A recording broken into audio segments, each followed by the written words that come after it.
Ain't too many like us, we like finished bait. Yes, your boy Crypto Blood, and welcome to another Kicking It session, guys. And this is a familiar face to the channel. I've got him on again, Andrew Karnowski. He is a crypto tax consultant. His company is Archer Tax Group, and I'm glad to have him back on with me today. Drew, how are you? Doing good, doing good. I feel like I'm a little bit on a self-fulfilling prophecy after the conversation we had on the block party, talking about why you should disclose, your crypto crimes publicly and have issues, with the IRS. It's been amazing to be on Twitter the last week, watching everything go down with, John McAfee especially. Oh my God, yes, we're gonna get into John and his whole, man, he's crazy, man. I think those drugs have just taken a toll on him, and I just can't believe he is actually running for POTUS.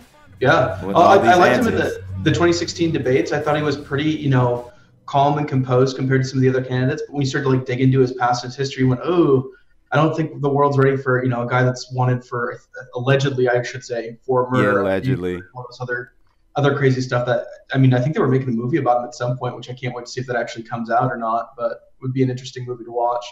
Right, absolutely. So we're going to get into this whole topic of Mr. McAfee. Tell us a little bit about again, this is like the third time you've been on. You've done an excellent job helping my audience in preparing for the tax liabilities of crypto trading, especially from 17.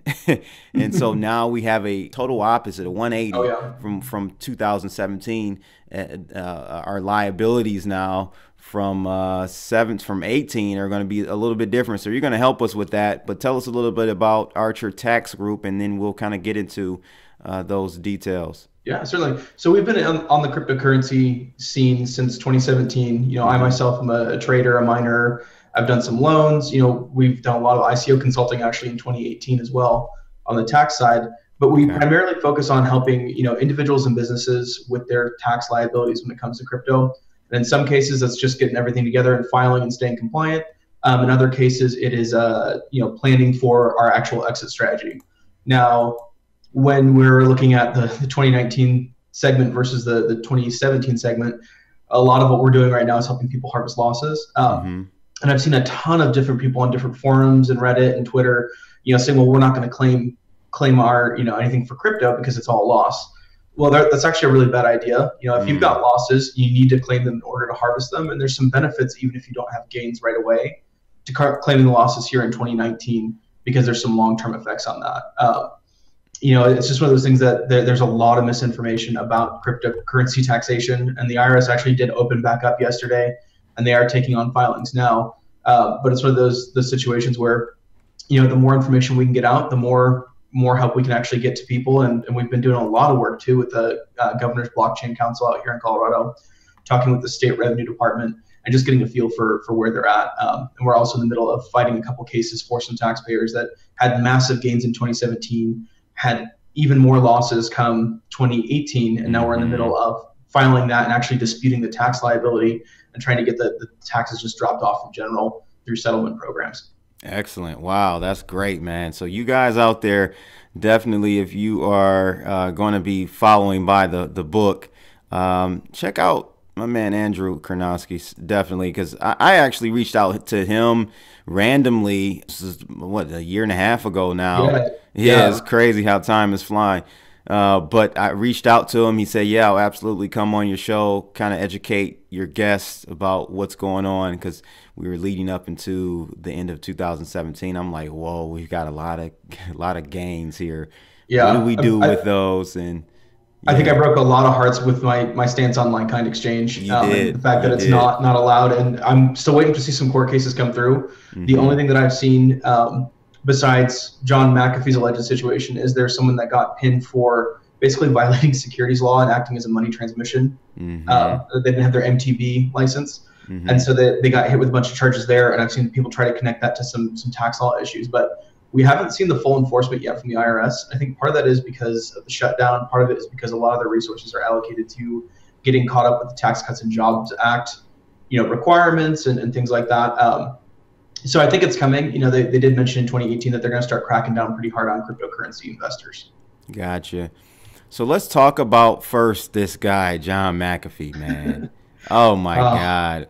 It's one thing to do tax avoidance Right. versus tax evasion. It sounds like Mr. McAfee is going on the side of tax evasion there. So Certainly. kind of help the audience understand the ramifications of disclosing your crimes and like what does that mean, man? So here's the thing is you can have basically two ways that they go about dealing with tax issues.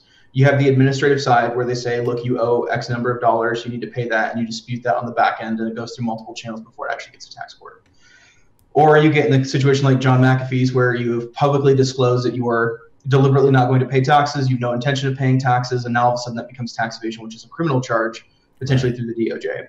So John, and I say all this allegedly, I haven't seen anything to suggest, other than his tweets, that there is any sort of case against him. I actually did file the Freedom of Information Act request.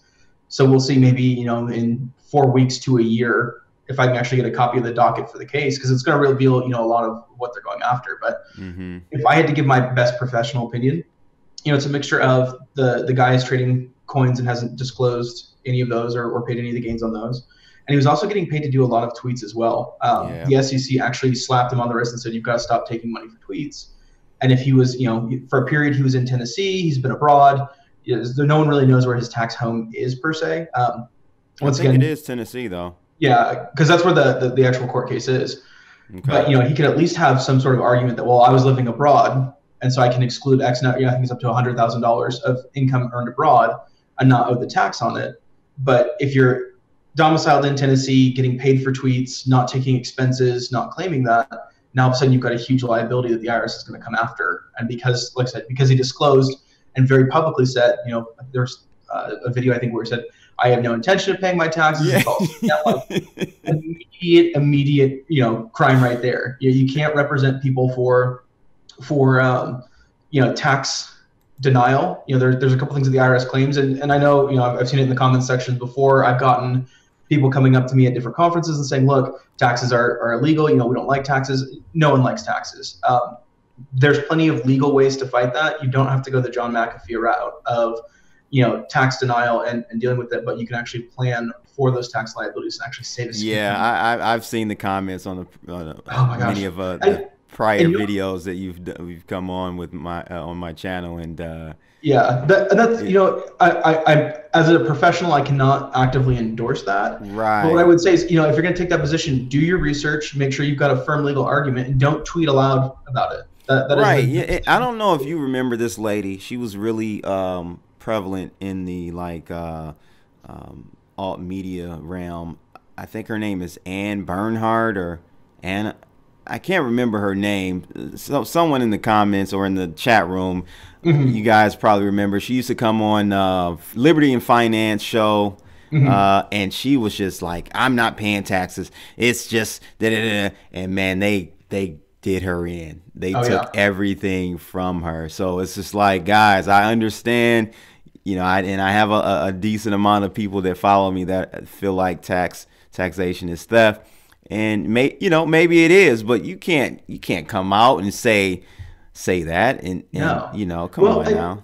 And here's the thing is Congress is who passes the tax laws. So if you want things to change dramatically, start lobbying your congressional representatives, go after your reps, your senators, push and don't relent. Don't take a one-man stand, because we're not going to succeed as an individual. We have to succeed as a voting bloc. And that's something we've kind of run into in Colorado with the blockchain laws. We're really pushing for the idea of, we want favorable laws on the security side for tokens. We want clarification, because we know that that's going to build a strong foundation. The state of Colorado has already defended, marijuana businesses. So cryptocurrency is no different. We want to be trailblazers in that. We're kind of jockeying right now with Wyoming. It's kind of going back and forth as, is Colorado a better place to be or Wyoming a better place to be? So it's going to be one of those situations where, the more that we get loud, the more that we band together, we all preach, decentralize, but we have to centralize and really push for our representatives to actually represent us. Yeah, I'm just looking this up. It's Ann Bernhardt. She's done a few interviews back in the, like maybe 4 or 5 years ago on Finance and Liberty. I remember, and she got, man, they took her to the, man, it was bad. Yeah. They like took her home and all types of stuff, man. So yeah, well, that's the thing about John McAfee's case is I can't find, the liens are public information. You can go research and see in the county where the tax liens are. You can try and pull docket numbers. Mm-hmm. They would at least, go after his assets stateside, and he's got plenty of them. It's Right. not just the boat that he's on. He's got a home there, and I have to imagine some bank accounts somewhere in the U.S. Sure. So let's talk about this tax season, man. Yeah. It's a different situation than it was last year. Oh yeah. Leading into 2018. What are our strategies here? Kind of tell the audience, I've been talking about harvesting your losses all year. Kind of go into a little bit more detail about that. I know this is not advice. It's just kind of giving people an understanding of what's going on. Certainly. So with capital gains, or I shouldn't say capital gains, with capital losses, Mm-hmm. you can claim up to $3,000 above and beyond your capital gains. So let's say, you've got 10 grand worth of Ethereum profits because you took profits in January, and, awesome. You get through the year, you bought some altcoins, you bought some Bitcoin, and you have, let's just call it $15,000 worth of capital losses. So your net total loss is $5,000. Mm-hmm. If you're working a W-2 job, or you've got other sources of income, whether it's dividends, things like that, non-capital items, you can take an additional $3,000 out of that loss and apply it to your your ordinary income. So you can actually get a reduction, and for someone who's paying a 15% tax rate, that's what, if you've got $3,000 worth of loss and at the 15% tax rate, that's $450 worth of taxes. So harvesting those losses still makes a lot of sense. Absolutely. Two is, those losses carry forward indefinitely. Now, there's a lot of benefit for individuals in that carrying forward. Corporations can actually carry loss back 2 years and then carry forward. So it's one of those situations where I've actually had a couple clients that they got nailed in 2017 with a pretty significant tax bill, lost all of it plus their initial investment. And so that because they can't carry that loss backwards, now we're in the process of trying to settle with the IRS and say, look, this guy's got, $500,000 worth of capital losses. Mm-hmm. It's going to take him, 183 years to actually utilize the entire loss. He'll be dead before he can use it. He has no intention of being in crypto anymore. He just wants out, and he wants to, have a clean balance. So that offer process can take up to 2 years in most cases. I mean, it's one of those things that there are options out there, but you have to know what you're going after, and you have to be able to present that argument correctly. But so if I understand correctly, as an individual, you can't carry backwards. Only a corporation can do that. Correct. Yes. Right. So if you were trading, what if you were trading under your company, a company that you created, an entity? In that case, I mean, it depends on the type of entity, and it also depends on whether or not you're treating it as capital gains or you're treating it as ordinary gains. As far as your income goes, because you can have net operating losses that can carry back. Mm-hmm. Typically with an LLC flow through, if the capital gains component's flowing back to you, then you're stuck going forward because you recognize that as an individual, not as a business at that point. But if we're talking like a C Corp or a holding company along those lines, it's probably worth talking to a professional about just to see, what we can, capitalize on. I've had a couple clients that have actually, qualified under dealer requirements to be treating their crypto as ordinary income, not investment income, and they can actually take a significant amount of loss against their portfolio. Okay, that's interesting. Yeah, so if you guys have questions, definitely get over to Archer Tax Group. I'll put the link on the screen now, archertaxgroup.com, and he has a button there. You can contact him, and he'll also be in the chat room right now. You guys can ask a few questions here and there, and take it from there, man. But that's interesting information there regarding tax harvesting and how we should prepare for 2019.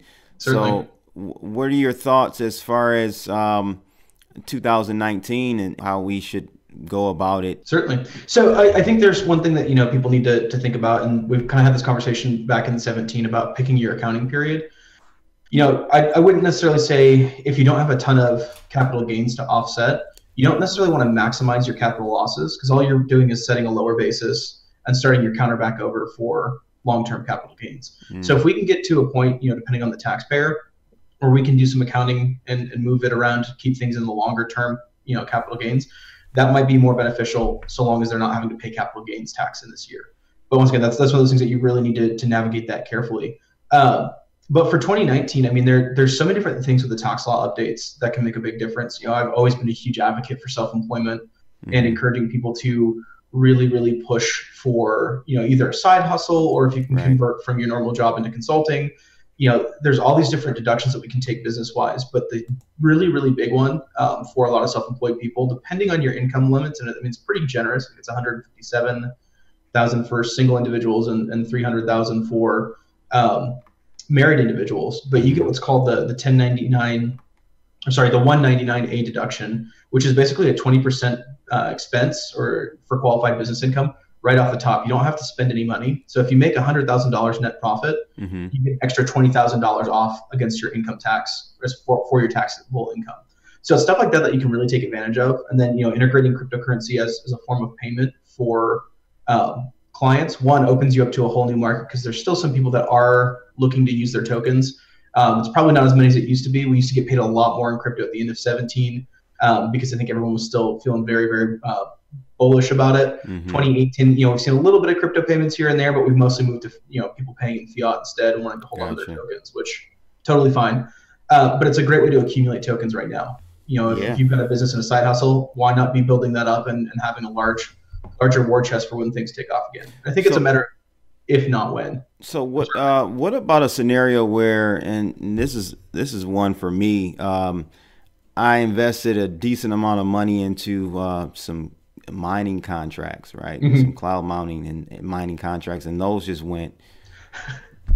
I had the same thing happen to me with HashFlare. I mean, they shut down because they weren't profitable anymore. So right. So how does that work? How do we offset that? Is that the same thing as tax harvesting or your losses, or how does that work? So with that, and this is the great thing about ordinary income versus capital losses, or I should say ordinary losses versus capital losses. There's no cap on ordinary losses for the typical taxpayer. If you've got higher income individuals, they do phase out some of the amounts that you can pull out.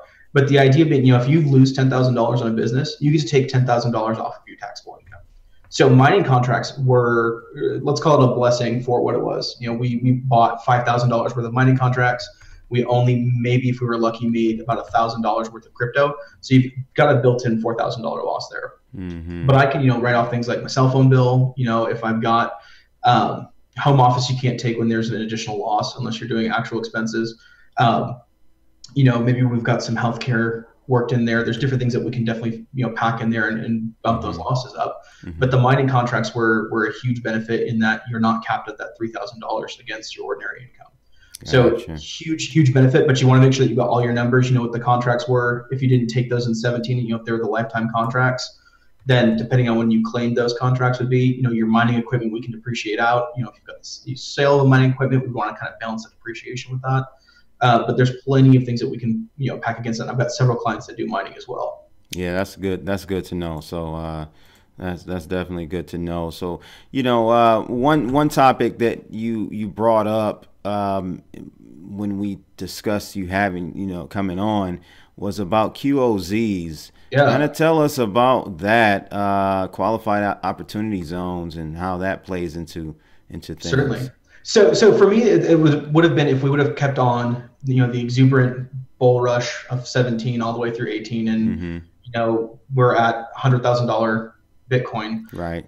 The idea of a QOZ is you can sell an item with capital gains, and as long as you within 180 days reinvest that capital gain into real estate or a business or a fund that invests in real estate and business in these qualified opportunity zones, and they're all based on 2010 census data. So we're up in a town called Longmont here in Colorado. The entire downtown of Longmont actually falls on a QOZ, and our office is in a QOZ. Okay. So if we were to invest in a local business here, and the business has at least 70% of the assets in the QOZ, we actually get to defer our capital gains until 2026. So this is the biggest part of the tax law updates that I don't really see anyone talking about. Like I said, if we were still having huge amounts of capital gains, then I think it would be a totally different question, or totally different conversation. Right.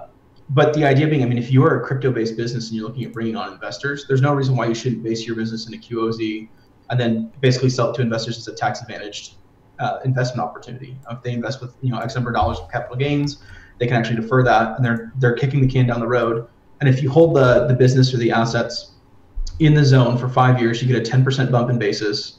If you hold it for 7 years, you get an additional 5% bump in basis. And if you're in the QOZ for 10 years, so you've already passed through the 2026 deadline, you've paid the taxes, at the 10-year mark of holding those assets in the QOZ, your basis is the fair market value of the asset. So if you buy a chunk of land and you build an apartment complex on it, it's cash flowing, you've got the depreciation to offset that cash flow, whatever the fair market value of that building is at year 10, if you were to turn around and sell that building immediately, you'd essentially recognize $0 worth of capital gains because the fair market value is now the basis. So there's so many different strategies that we can work around with that. And I've talked to a couple different startups, and we've got a pretty steady stable of startups, and we've got some investors that we've been working with and trying to figure out if we need to own a fund or if they can do it individually to start kind of utilizing these investments for the long term. And that's any capital gain. So that's stocks, cryptos. I've had some people that have actually sold businesses that they recognize a capital gain from the sale of the business assets that they're going to be utilizing that through. But it all depends on the timing. And it started in the end of 2017. And we just finally got the guidance for it, a couple months ago, and they're still making some updates here and there. But there's so many different ways we can use it. I mean, most of the island of Puerto Rico actually falls under a QOZ. So there's some opportunities there. If you were looking at Act 20 and Act 22, which I'm still not, certain that those are going to be around, for the long term. But there's some opportunities to potentially move those assets there and start businesses that would fall under Act 20 and Act 22. Gotcha. That's good information there. So, yeah. You not only, I was looking on your site here as we were talking services, you're not only into the whole cryptocurrency and tax preparation for that, you also help just small businesses in general and give tax advice for individuals. So tell us a little bit about the other services that you provide. I know you've expanded your team as well. Yeah. So kind of give us a rundown on the other services that you offer. And I'm really interested in this this Tax Cuts and Jobs Act provision that we talked about, the qualified business income deduction. I really want to talk about that a little bit more as well. Yeah, absolutely. So actually, most of our business, we did a lot of tax prep in 2017, but our main focus has really been tax planning.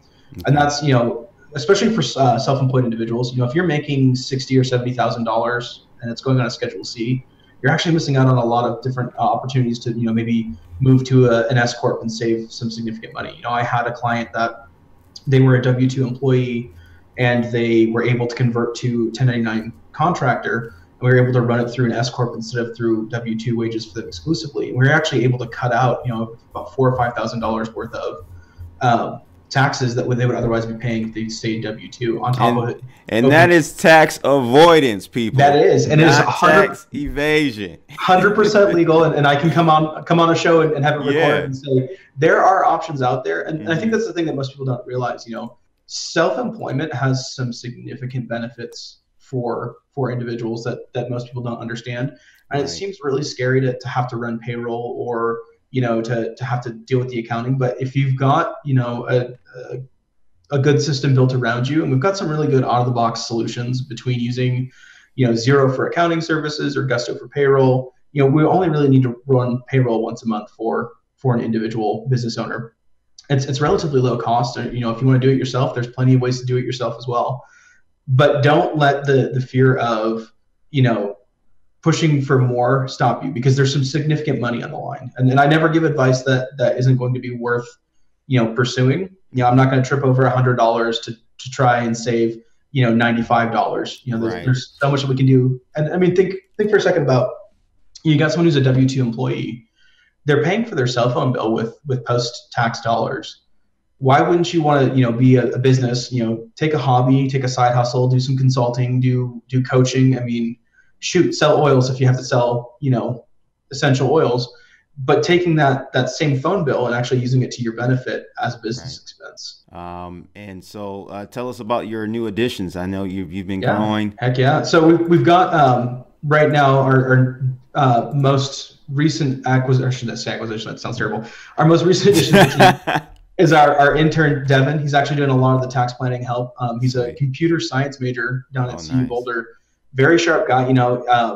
He's been learning the tax business. He's been getting me a little bit more up to speed on the finer points of the tech side of things. And so, in some of the ICO work that we've done, he's been really instrumental in helping me understand the finer points so we can really look at, the tax strategy surrounding that, especially when we start talking utility versus security tokens and how things start to flow through with the businesses. The more information we can have about how the sausage is made makes a huge difference. Yeah. We've hired on a couple preparers as well. We've got some guys that I know here locally that have been in the crypto scene for quite a while that want to learn the tax side of things. And so they're going to be helping me with some of the additional, new clients coming on and things like that, that we can start to do more work. We had quite a few people reach out to us for 2017 filings. And, we just weren't able to help everyone that we wanted to be able to. So we're scaling up and we're trying to keep, the production ability fluid because we want to be able to help as many people as possible this tax season. You mentioned ICOs. What are your thoughts about this new wave of what's called STOs, and how is that going to play into the future with cryptocurrencies and fundraising and all of that stuff? Yeah. So it's STO just sounds like a disease to me. I still have to get over the childish side of that. Yeah. But we've been doing a lot of work with I use ICO kind of as a loose term. To me, they're all the same. The STO mindset is really, if we think we're going to have issues with securities law, we might as well set up to be a security and go from there. Right. I've seen a lot less utility tokens come through and a lot more STOs in recent times. I think there's some benefits to it. I think it depends on how much you're looking to fundraise. We can still get around some of the SEC issues and some of the legal considerations if you do a fundraise under Reg CF, which is the crowd fundraising rules. And I mean, don't quote me on these amounts. I don't have them memorized, but I think it's just barely over $1 million or $1 million, and you have a certain amount of investors that you can have to qualify for Reg CF. So if you're just bootstrapping a product and you don't have a ton of money for a legal team to do a Reg D or a Reg A or Reg A plus, it's a really great way to go to get something started, and then have actually some leverage when it comes time to go for the big money. But my biggest issue with the STOs is I think it kind of undermines what crypto really is, at least in my opinion. It does. Yeah, absolutely. The decentralization of finance. Everyone should have a fair shake at the table. It shouldn't be one class of people elevated over another. And I really struggle with the definitions of an accredited investor, because I've met enough people with a lot of money and no sense that they're not any more sophisticated than the school teacher who makes $30,000 a year. Yeah. The only difference is the government says, or the SEC says, hey, look, you can invest in this opportunity that no one else is going to have access to, and it's not as safe as traditional investments, but if it wins, it's going to win, relatively big. Yeah, I'm a proponent, and this is one of those things that, once again, if we just rally the troops and start, protesting outside of the SEC, why don't we have a merit-based accredited investor system? They administer a 30 question test proving that due diligence, you can at least read a balance sheet, and you waive the rights to any kind of action. That to me would be totally fine to then do STOs and have people have the option, but you can't opt out of SEC protections, and it bars you from access to a lot of these different startups. To me, that would be a huge win for the crypto community as a whole, and I think it would be good for financial literacy for individuals as well. Yeah, that's I'm with you like 100% there. I agree. Have a test that everyone can take and pass, and that will show that we are able to, handle our business and do our own research and due diligence and make a sound, educated guess. Certainly. It's all a gamble. They let us play the lottery every day. Oh my gosh, yeah. But they want to protect us from trying to build some wealth here. But yeah, man, thank you so much for joining me on this Kicking It session, guys. If you have any further questions, Drew is in the chat room with us now, but if you have more questions, you can reach him at archertaxgroup.com. Do you have an email address as well, Drew, or? Yeah, so it's on the website. I think the best way for people to reach out. So we've got on our website a schedule an appointment if you want to carve out. Yeah, we've always got those free 15-minute consultations, and that's year round. So even if you're not working with us, we're happy to answer questions. I had a guy that I actually ended up doing. I only had a handful of transactions on his Bitcoin.tax, but we were able to, answer his questions, help him out under that 15 minutes. We didn't charge him anything for getting him, Cool. ready to go. But yeah, reach out to us. If you want to shoot a request for contact, go for it. We're always happy to answer any questions that you've got. We'll actually be at ETH Denver here in the middle of February. So if you see me there, feel free to ask any kind of questions there. But we're pretty frequent on the meetup scene out here in Colorado. Sweet. Again, Andrew Karnowski, guys, archertaxgroup.com. Check them out if you have any further questions. It's your boy Crypto Blood, and thank you for joining me for another Kicking It session with Andrew Karnowski. I'm out of here, people. Holla. I know I'm still great in spite of my mistakes.